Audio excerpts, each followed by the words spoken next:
2023 Ford Ranger Raptor. Smaller than the F-150 but no less fun. The demise of the Fiesta and Focus in the US marked the end of Ford's long-held but never realized ambition to create a world car that could succeed in all global markets. Maybe Ford should have concentrated on a world truck instead, a niche that the Ranger seems to have achieved. The Ranger is sold in no fewer than 180 countries. The outgoing version was the most popular pickup in Europe, which is where we had our first experience with the hotly anticipated new Ranger Raptor. The Euro version has much in common with the upcoming US Ranger Raptor, which we expect to see next year, with the same styling and gravity-defying suspension featuring internal bypass dampers made by Fox Racing. Beyond the fact that Rangers sold in Europe are produced in Thailand while our version will be built in the good old USA, the major difference is that the US Raptor is set to get a brawnier engine. That's because Europe is entering its own malaise era. There, the Ranger Raptor is getting a detuned version of the twin-turbo 3.0-liter V6 from the Bronco Raptor, the pickup's engine strangled by the need to meet stringent new emission standards.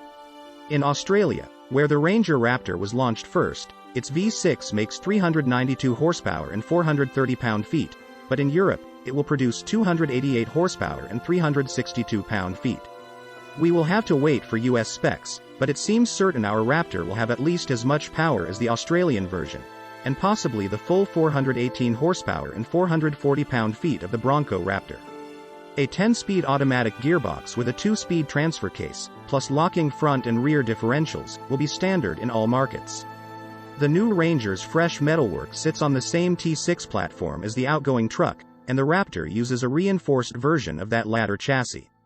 From the front, it really does look like a baby F-150, with LED headlights pushed to the edge of the bodywork and a similarly shouty all-caps Ford grille motif.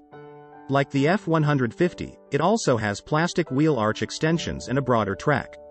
Although huge by European standards, the Ranger Raptor's 211.0-inch overall length and 79.8-inch width make it 21.6 inches shorter than the F-150 version and 7.0 inches narrower. A crew cab is the standard configuration in Europe and has a 61.6-inch cargo bed. The addition of some microfiber panels and colored accents elevate the Raptor's cabin over the regular Rangers, but the plastics remain hard and utilitarian. The 12.4-inch digital instrument cluster and 12.0-inch portrait-orientated central touchscreen both looked good. Ford's Sync 4A infotainment system works cleanly and intuitively, although we welcomed the continued presence of physical controls for heating and ventilation. The Raptor's center console features a stubby shifter with a button on the side that engages manual mode. Manual shifting is via the steering wheel paddles. A rotary dial selects the drive modes and controls the transfer case, which has 2H, 4H, 4L, and 4A settings, the last automatically sending power to the front axle when required. On-road refinement felt very impressive considering the Continental General Grabber AT tires our truck was wearing. The Fox Racing shock absorbers vary damping force according to both wheel travel and an adaptive valve, meaning the ride at everyday speeds is plush and compliant.